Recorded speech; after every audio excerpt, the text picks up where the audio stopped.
Hello everyone, welcome back to our social science class. Students, today we will start with the map skill work of second term of class 10th social science. Okay, and in this we will discuss the map skill of all the chapters, history as well as geography. So first let's go through the syllabus. This is the syllabus of your map skill only. Okay मैं आपके सारे chapters यहाँ discuss नहीं कर रही हूँ. Map में हम लोगों ने जो चीज़ें कवर अप करनी है, तो मैप के लिए हमारे जौन से चैप्टर्स हैं, first is nationalism in India, second one is mineral and energy resources. ये वो चैप्टर है बेटा जिसका थ्योरेटिकल पार्ट आपके एग्जाम में नहीं आएगा. We will cover only the map part of this chapter. Then is the manufacturing industries and the last one is lifelines of national economy. So these are the four chapters that we all will cover. Now first we will begin with the map skill of nationalism in India. Okay, we'll start with history.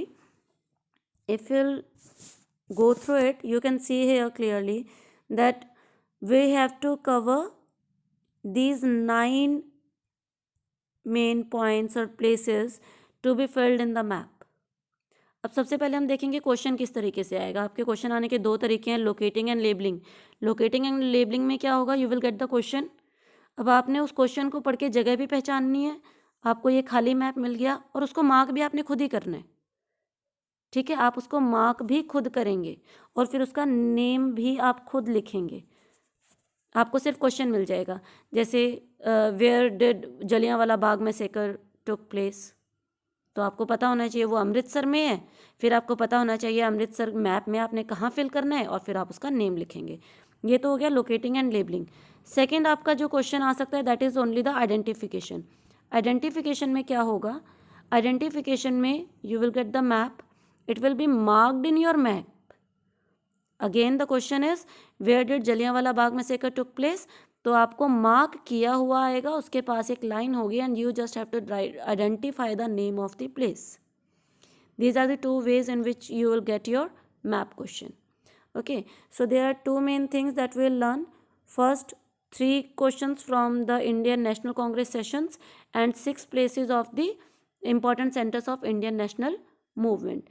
So we'll begin with the Indian National Congress session. You can see here in the map that there are 3 main Congress sessions that we will discuss. First is the Calcutta session, Nagpur session and Madras session. अब बेटा आपको इन तीनों के लिए question कैसे आ सकता है, एक तो डायरेक्ट क्वेश्चन आ सकता है, where did Congress session held in September 1920, तो आप कलकत्ता को मार्क कर दोगे. इन दिसंबर 1920 आप नागपुर को मार्क कर दोगे. एंड इन मद्रास 1927 तो आप यहाँ पे मार्क कर दोगे. ओके, लेकिन अब क्वेश्चन एक दूसरे तरीके से भी आ सकता है, जो कि इन सेशंस में कुछ स्पेशल ऐसा हुआ, वो आपको क्वेश्चन फॉर्म में मिल सकता है. That will discuss. अब 1920 सितंबर वाले सेशन में क्या हुआ था. सितंबर वाले सेशन में जो अली ब्रदर्स थे, okay, they went to Gandhi ji to seek support for the Khilafat movement and Gandhi ji took it as a great opportunity to unite Hindus and Muslims. तो कैलकाटा सेशन जब हुआ कांग्रेस का, there Gandhi ji put forward a proposal to support खिलाफत movement and a need to start a non-cooperation movement. Okay, तो उनको ये बहुत अच्छी अपॉर्चुनिटी लगी और उन्होंने कांग्रेस लीडर्स के सामने ये प्रपोजल रखा that they should support them and they should start a non-cooperation movement to support. But there was not a complete consent of the Congress leaders. तो सितंबर टू दिसंबर जो है बहुत ज़्यादा कन्फ्यूजन रही, बहुत ज़्यादा डिस्टर्ब्ड जो है माहौल रहा. लेकिन finally in the session of December 1920, देखो बेटा ये भी 1920 है बट सितंबर में, ये भी 1920 है बट दिसंबर में. तो finally in the session of December 1920, after a lot of confusions and discontentment, all the political leaders got satisfied and they compromised to start the non-cooperation movement in support of the खिलाफत movement. ठीक है, तो कलकत्ता वाले session में क्या हुआ, गांधी जी ने proposal सामने रखा. नागपुर वाले सेशन में सभी पॉलिटिकल लीडर्स ने उसके ऊपर कॉम्प्रोमाइज़ कर लिया. किसके ऊपर, to start the non cooperation movement. Third हमारा आता है मद्रास सेशन. मद्रास है बेटा हमारा, आज हम जिसको चेन्नई कहते हैं, that is the Madras and that is in Tamil Nadu. Calcutta हमारा कहाँ है, वेस्ट बंगाल में, नागपुर हमारा कहाँ है, महाराष्ट्र में, and this is our Madras that is present day Chennai that is in Tamil Nadu. अब इस सेशन में क्या हुआ था, इस सेशन की अगर हम लोग बात करते हैं तो दो चीज़ें हुई थी। द फर्स्ट वन इज़, आपको याद होगा 1928 में साइमन कमीशन भारत आया था और उसको जो है सभी इंडियंस ने बॉयकॉट किया था। तो उसी वो साइमन कमीशन जो बैठक बैठी थी, जो कमीशन तैयार हुआ था, दैट वाज इन 1927। तो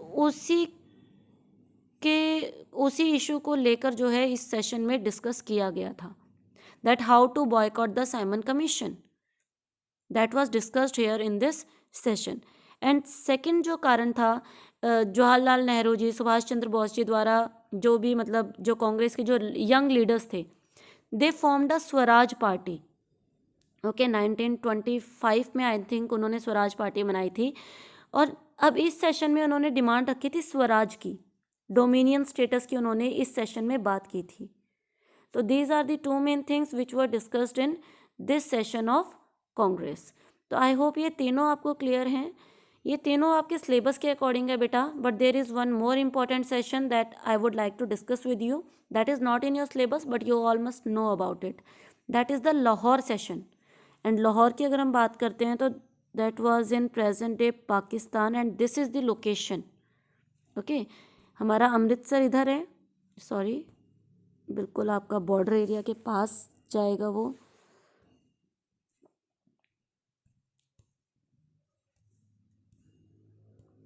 okay, this is your Amritsar and उसी के ऑपोजिट पाकिस्तान साइड में हम मार्क करेंगे लाहौर। अमृतसर में हमारा जलियांवाला बाग इंसिडेंट हुआ था। अब लाहौर में क्या हुआ था, लाहौर का जो सेशन हुआ था, लाहौर सेशन हमारा हुआ था 1929 में। And this session is a kind of milestone in Indian history, specially in the national movement that we were doing to get the freedom. Why it is a kind of milestone? Because this is the session where Indian Congress leader demanded पूर्ण Swaraj,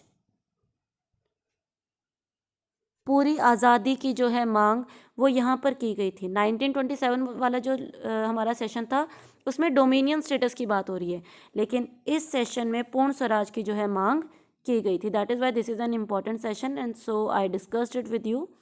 I hope that all the 3 sessions and the happenings related to them are clear to you. Now we'll move to the next question, that is important centers of Indian national movement. अब इसकी अगर हम लोग बात करते हैं बेटा, तो यहाँ पर हमारे पास 6 ऐसी प्लेसेस दी गई हैं जहाँ पर कुछ ना कुछ स्पेशल हुआ था।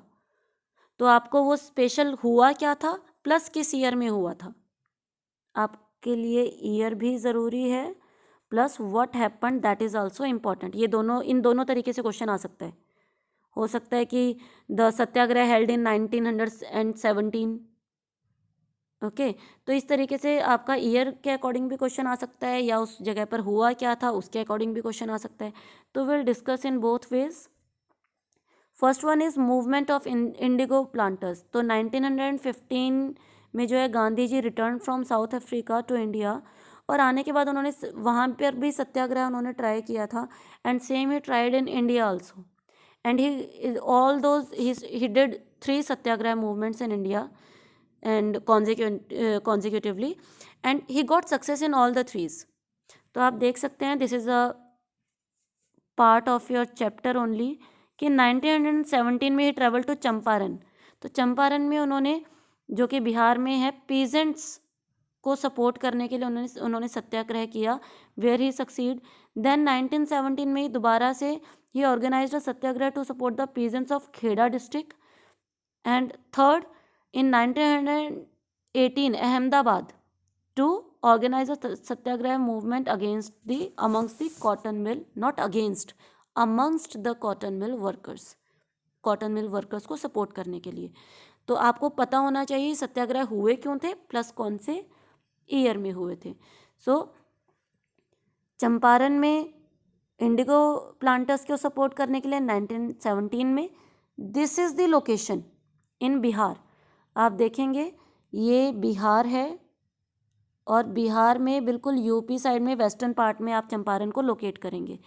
सेकंड है हमारा खेड़ा, क्योंकि 1917 में खेड़ा में भी हुआ था, तो खेड़ा गुजरात में है, ये हमारा गुजरात है। और जहाँ से जो हम ये टिप उठाते हैं गुजरात की, इसके बिल्कुल अपर टिप के राइट हैंड साइड में आप इसको मार्क करेंगे खेड़ा को। थर्ड इज अहमदाबाद में हमारा तीसरा सत्याग्रह हुआ था, तो ये बीच में से है। इसको लोकेट करने का एक और बहुत अच्छा तरीका है, आप सबको पता होगा, ट्रॉपिक ऑफ कैंसर इंडिया के बीच में से निकलती है, ठीक है। तो ये ट्रॉपिक ऑफ कैंसर के बिल्कुल नीचे जो है गुजरात में, आप इसको बीच में लोकेट कर सकते हो। That is also a way to identify it. The fourth one is Amritsar, जहाँ पर जलियांवाला बाग में सेकर हुआ था, and it happened in 1919। So this is Punjab and here is the location of Amritsar. Next one is where did non cooperation movement was called off. तो non cooperation movement Gandhi ji ने कहाँ वापस लिया था? It was called off in Chauri चोरा, that is in UP. तो ये हमारा बिहार था।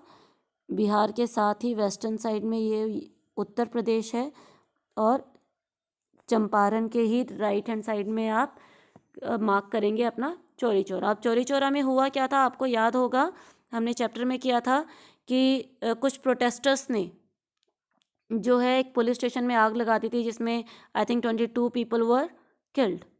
तो इस घटना के बाद, इस इंसिडेंट के बाद गांधी जी ने जो है नॉन कोऑपरेशन मूवमेंट को वापस ले लिया था।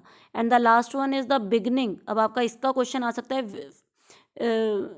From where the civil disobedience movement was started, या from where the Dandi march was started. तो डांडी यात्रा या Dandi march was started from the place Dandi only, that is in Gujarat. अब ये डांडी ना लिखकर यहाँ पर आ सकता है आपका सॉल्ट मार्च, कि from where did Gandhi ji start the salt march. तो सॉल्ट मार्च जो है, नमक यात्रा जो है, कहाँ से शुरू की थी? डांडी से शुरू की थी, इसीलिए इसको डांडी यात्रा भी कहा जाता है। और this was the beginning of the civil disobedience movement. और ये कब हुआ था? हमारा 1930 में। तो you can see here, I am deleting everything. आप यहाँ देख सकते हैं, in the southern part of Gujarat is the Dandi यात्रा। और वो डांडी यात्रा को कवर करते हुए, डांडी यात्रा से उन्होंने यात्रा शुरू की थी, and which was the beginning of the civil disobedience movement. एक हमारा बीच में रह गया नॉन कोऑपरेशन मूवमेंट, जो गांधी जी ने बंद किया था, चौरी चौरा। ये कब हुआ था, कौन सी ईयर में? 1922।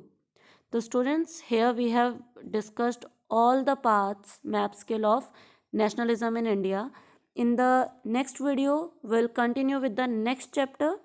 Okay, I hope that this one is clear to you all. If you have any doubt, please feel free to ask, and keep learning with Sandeep Bihan. Thank you. Have a good day.